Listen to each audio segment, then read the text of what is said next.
Namaste, namaste everyone. Welcome, Happy New Year all around the world. Namaste. Namaste, vanakkam, swagatam. Bonjour, buongiorno, buonasera, buonanotte, huyamore, boida, kia ora, salamat pagi, ayubovan, ayushman bhava, shubdinam, suprabhat. And now we are into the afternoon also. So this part of the world, a very good afternoon on the 1st of January. And before anything else happens, wish you all a very, very salutogenic and wellness-based, spiritual growth-based year ahead. Namaste. Thank you so much, sir, for joining us today. Thank you all for being here in this Sangha from all around the world. And what an auspicious way to start the year with the blessing of our beloved Guruji, Dr. Anandaji. And let's begin with the Guru Gayatri.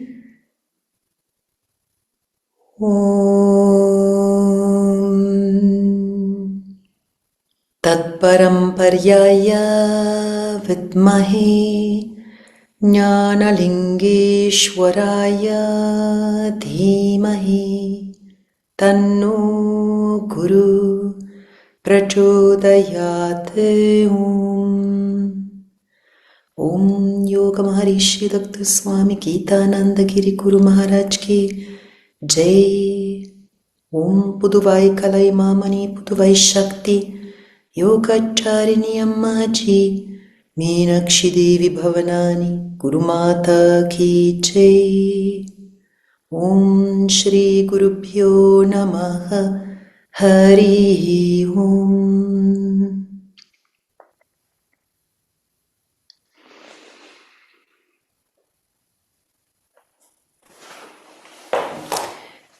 So with Sir, we thought that we could read together this quote it is a quote not for us, but it was a teaching for Swamiji about the Pranava. And I invited Sir to then give us a blessing, such needed blessing for the start of the year, based off of this teaching by Swamiji. Swamiji mentions and teaches, I feel in Kali Yuga that the proper intonation and understanding of the Pranava Om, the mantra of mantras, is actually enough for the modern yoga sadhak. The correct pronunciation can be taught to even those unskilled in languages. Many have described me as a teacher who bases his teachings on the Pranava or on the sacred sound of Om. And to some extent, this is true. I teach a system of pranava pranayama, which was gifted to me by my guru as one of our basic spiritual practices.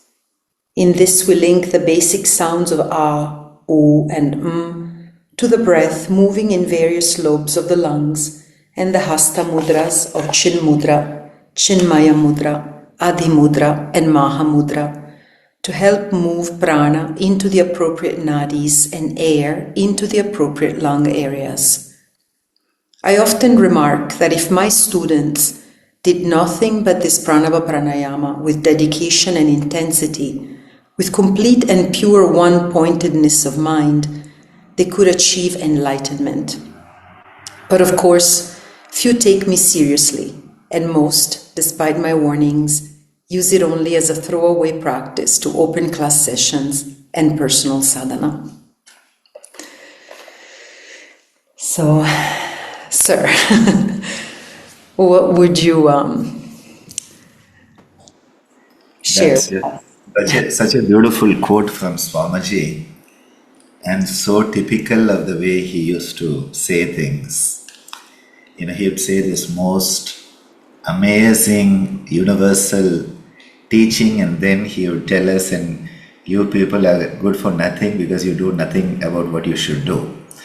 And that was his beautiful way of teaching. As he said, the pranava is at the heart of everything. Because the pranava is not just a technique. And I think a very beautiful concept to think of at this point of time as we begin a new year is that what is it to begin new? What is it to begin anew? It is that newness, that newness, and what lies behind that newness is what Pranava is all about. And that is why it is so apt for the beginning of this period of time.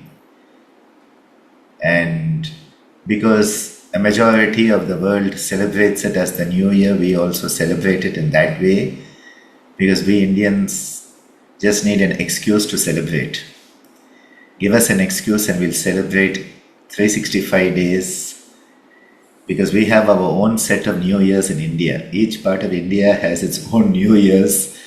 In fact, Tamil New Year, some people consider it begins on the 14th and 15th of January. Again, April 14, 15 is another important New Year in many parts of this world. Sometimes the period around Diwali is considered a New Year in other parts of our country. But because a majority of people on the planet today have the concept of January 1st as the start of a new year, there's a lot of collective energy. And hence that collective energy has its own force. It is typical of us human beings to make New Year resolutions. And people make a big list that shortens by the second week of January to a few lines at the top. And in fact, this morning I got up around 4 o'clock and had a very deep, quiet sitting and was contemplating this. When we make a resolution, what is a resolution? It is an attempt to resolve. What are we trying to resolve? We are trying to resolve the biggest question of why are we here? That is the biggest question. Not who is the president of America, who will be the next vice chancellor of our university. That's immaterial. The most material, most important, vital question is, why am I here in this form, at this place, desha, in this form, rupa, at this point of time, kala, and what am I to do? What is to be my dharma? What is to be my karma? That is the most important question. So our best New Year resolution would be, in this upcoming 365 days beginning today, and in a few more hours it will be 364 days for us in India, how can I put into action my aspiration to fulfill my dharma? Because Ammaji has so beautifully said that dharma is the bedrock of consciousness. One of the most beautiful definitions of dharma, there are many definitions. I was playing around with Ananda intelligence yesterday and trying to create a Samskrita verse to go with my statement of, when you live your dharma, prosperity and abundance will manifest automatically. And I was looking at it and playing around with it and then checking it out by reverse translation. You know, when you translate something, you should always put it and do a reverse and see whether when you reverse translate, it comes out to what you originally had. And it kept on translating dharma as religion. Because this is a very common issue in India, that the word dharma, which in Hindi becomes dharam, becomes considered as religion. Well, religion at its essence is meant to help us find that dharma, but not the organized form that we encounter in modern times. When we aspire, and as a human being, we must aspire. We must. Aspiration is fundamental to growth. The question is, what do you aspire for? Do you aspire for some more trinklets or twiglets? Or do you aspire for some plastic playthings? Or do you aspire for the most important aspiration as a living, thriving human being, cognitive, contemplative, discerning human being? What can be the highest aspiration?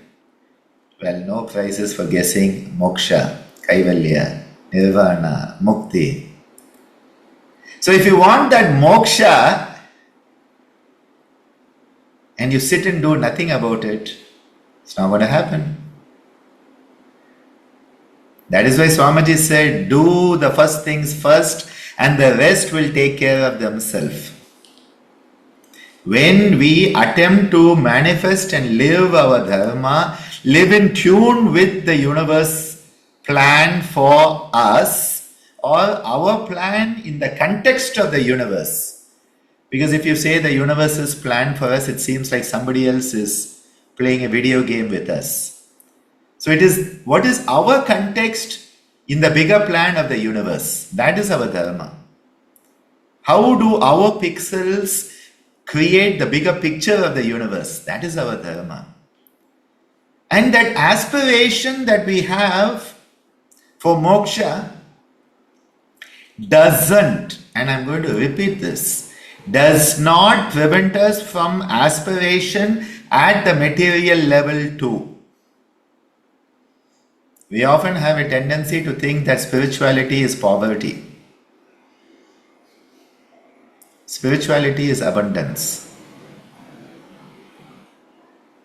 Abundance has multiple dimensions.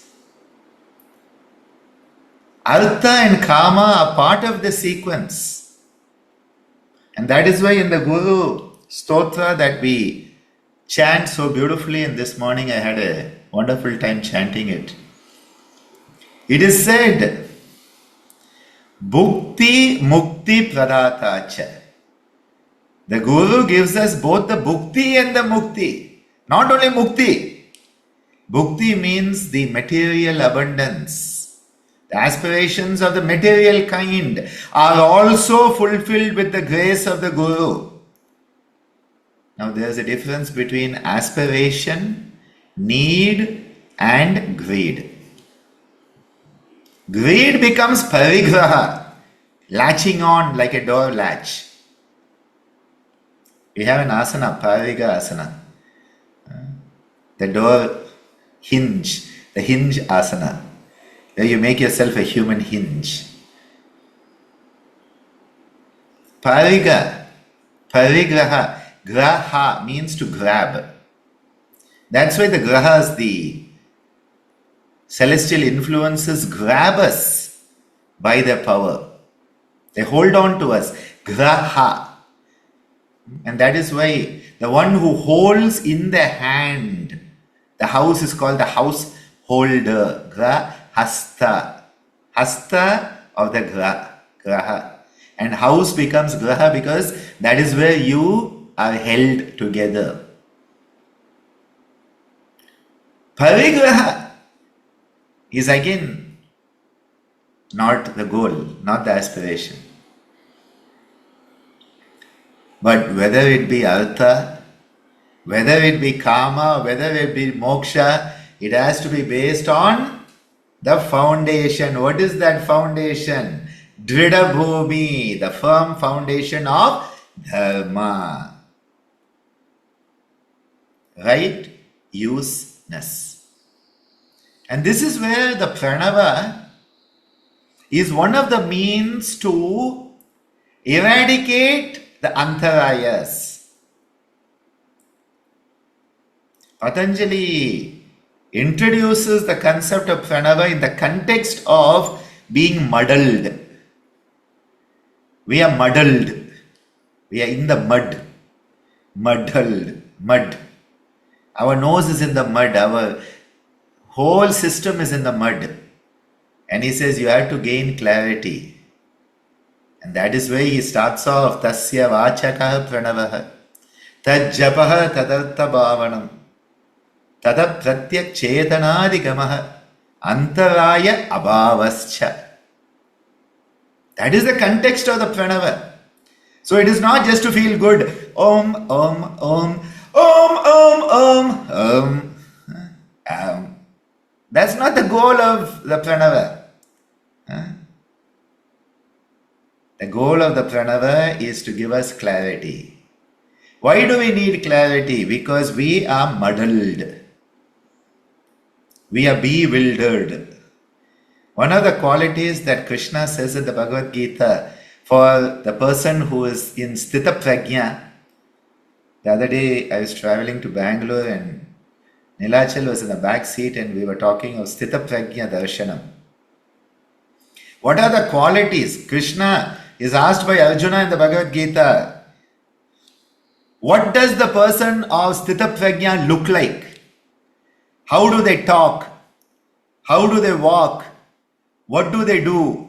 Arjuna wants to know. One of the qualities is to not be bewildered. We are bewildered. We don't know what to do. Because it's too much for us. Sensory overload. Knowledge overload. Emotional overload. Sometimes with Dr. Ananda may be speaking overload. You have to be careful. When there is an overload, what happens to your system when it's overloaded? It slows down. And if it's too overloaded, what happens? It hangs. And that is not the hung or the Vishuddha chakra, that is hanging. Which means like Trishanku, mid-air, stuck. When you are faced with the obstacles, and yes, at the beginning of the new year, you may be wondering, what does this year hold for me? How am I going to take up this year? At that point, that Om Japa, the Japa of the Pranava, clears the way for us. Because what is the Om? In this month's Yoga Life, Swamiji talks about Ganesha as the Omkara, the Om maker. He uses the word Kara as the maker. We often say Pranava Swarupa. Pranava Swarupa. The form of the Pranava is Ganesha. And who better than Ganesha to kickstart our spiritual progress in the new year? Aspiration is wonderful. But aspiration must be followed through by right action. What is right action? Dharma. And this is why when our mindfulness is geared towards the manifestation of our dharma, that is our purushartha, the reason we exist. And when we start to manifest the reason for which we exist, all the answers will start to come out of the woodwork like the ants when honey is there in the room. The answers will just come on their own. You know, when Patanjali talks of the stunning of the chitta vritti, stupefaction of the chitta vritti, nirodha, or the transcendence. He uses two terms, abhyasa vairagya. And the way he puts it is so beautiful. He says, abhyasa vairagyabhyam tannirodha. And for me it is like him saying, if you follow abhyasa vairagya, on their own the chitta vritti will be transcended. Tannirodha. On their own it will happen. That is the type of feeling there is. When we do that which is appropriate. Swamiji's emphasis was the appropriateness of the context. Can we live in a way that we are in an appropriate context? What we think is in appropriate context. What we say is in appropriate context. What we do is in appropriate context. When our thought, our word, our deed is based on appropriate context, it will be in tune with dharma. But when it is not in appropriate context, it becomes misappropriate, and at that point it becomes adharma.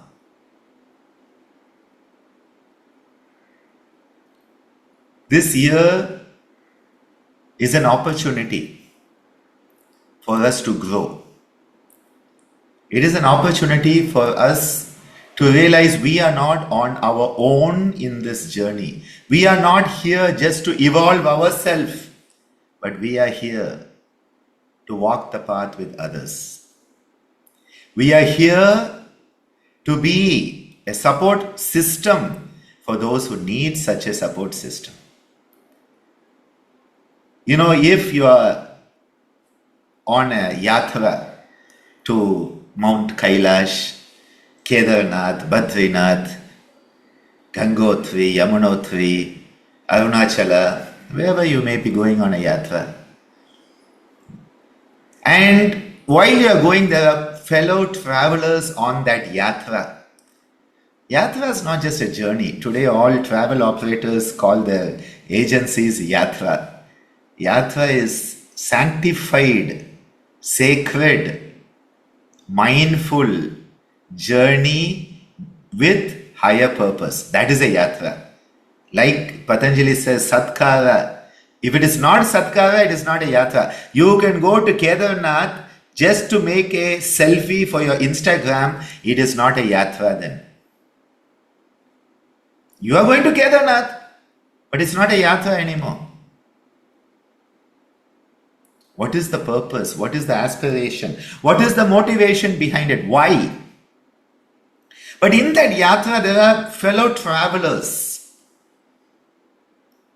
And if you are pushing everybody out of the way and you say, I have to get there first and I don't care if you fall off the cliff,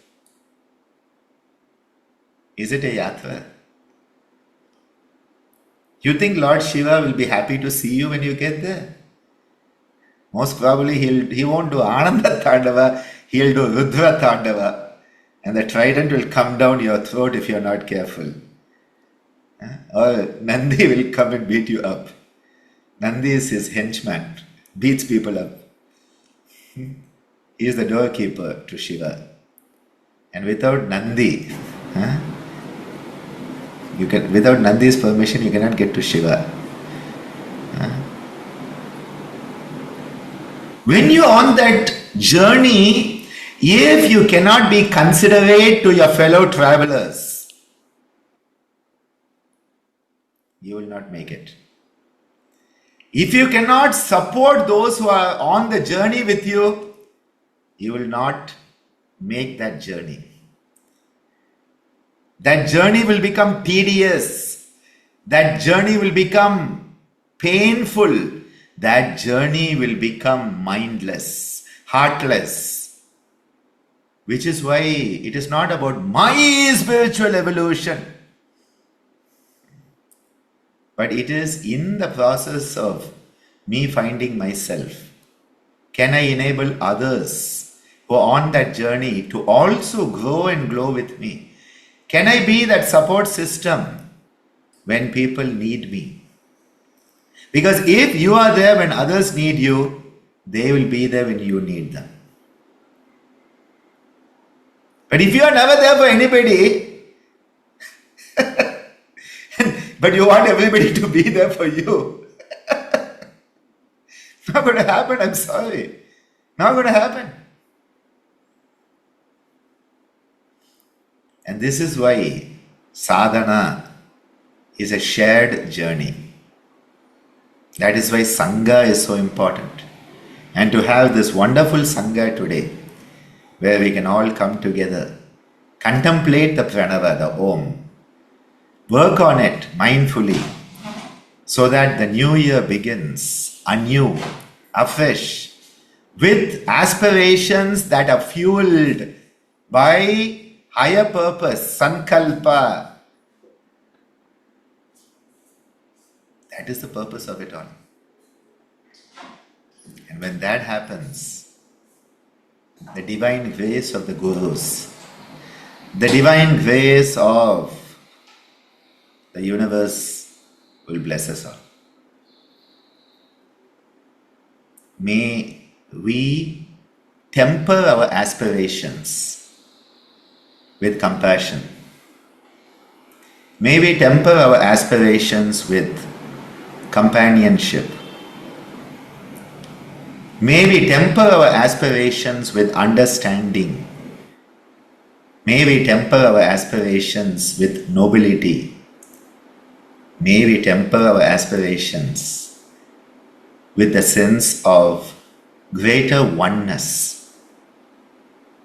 Because at that point, those aspirations will be fulfilled. Hari Om Tat Sat.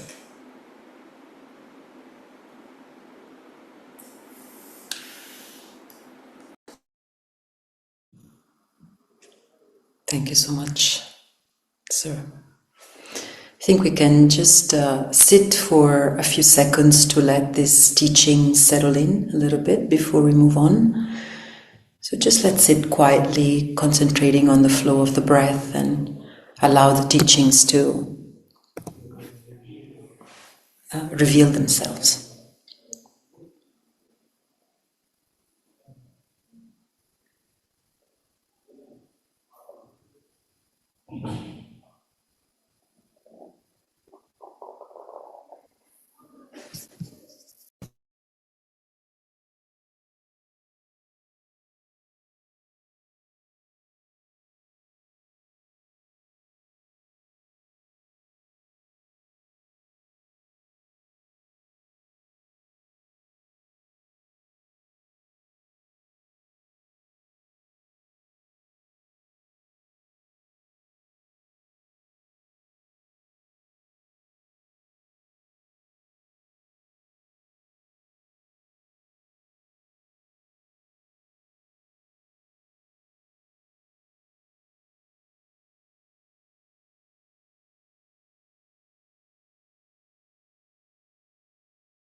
And slowly and gently you can move the pinkies of both hands and then move the fingers.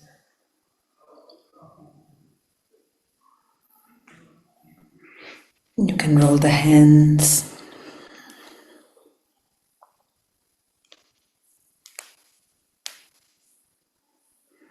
And then bring the hands together and rub them, create some heat. Place the palms over your eyes. Open the eyes and let the prana from the hands and the prana from the eyes meet.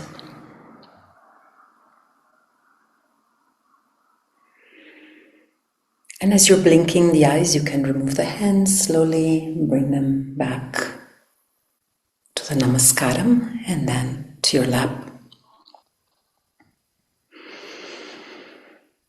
I really truly express for the entire Sangha the gratitude to be here with you, sir, for helping us truly navigate and walk through this jungle of Maya.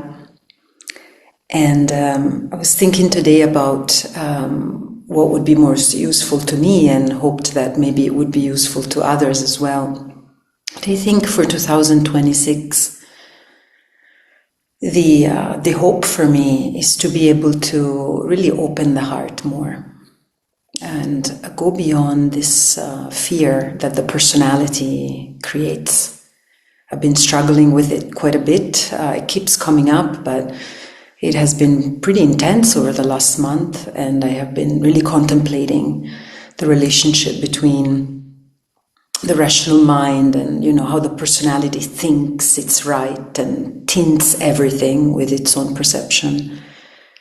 And the heart, just the space of the heart, of this beautiful anahata, which contains in itself the immensity of what it is, at the energetic level. And I really, this is my commitment, I think, for the year, is to come back to the heart more, and therefore be able to manage fear better, because the personality is so fearful.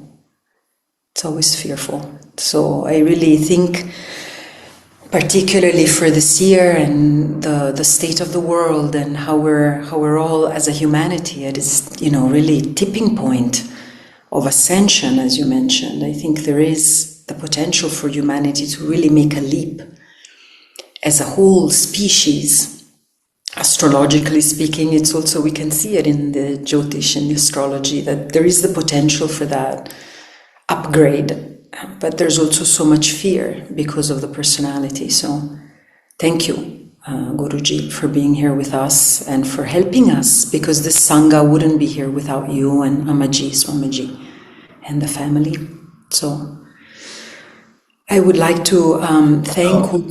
While you made a statement that Sangha wouldn't be there without me, Amma and Swamiji, but also I would not be here if the Sangha didn't come together. So I think this is where it's a shared journey where there's not, it's co-dependence in a very positive way, symbiotic.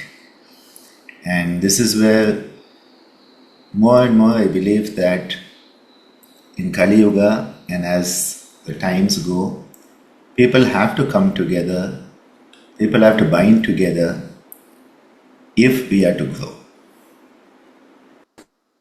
Yes, thank you, sir. And if we are to experience Santosham, because with separation there's really no chance for a real state of serenity.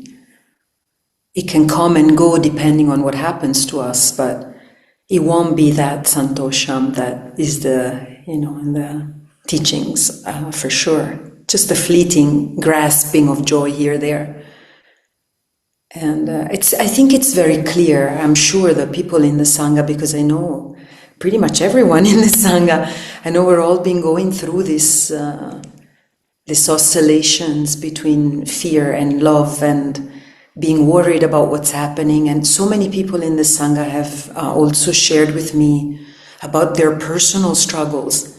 Many people are liberating themselves from old relationships that they have with certain aspects of themselves that then are mirrored in the relationships outside of themselves. So, yes, so thank you so much again, sir. And also it is a 1 year, 2026, it's a 1 year in its own self number. And it's the year of the fire horse. So there's a lot of fire and a lot of momentum this year, which shouldn't be wasted with fear. Because if we put the energy of one and the energy of the fire horse in fear, we could create great harm to ourselves and others. And instead, if we can embrace the one and the fire horse with, the power of love, collectively we can make a change. So thank you so much, Guruji, and thank you all for being here. It means a lot to me personally, for sure, and to the Sangha, I know.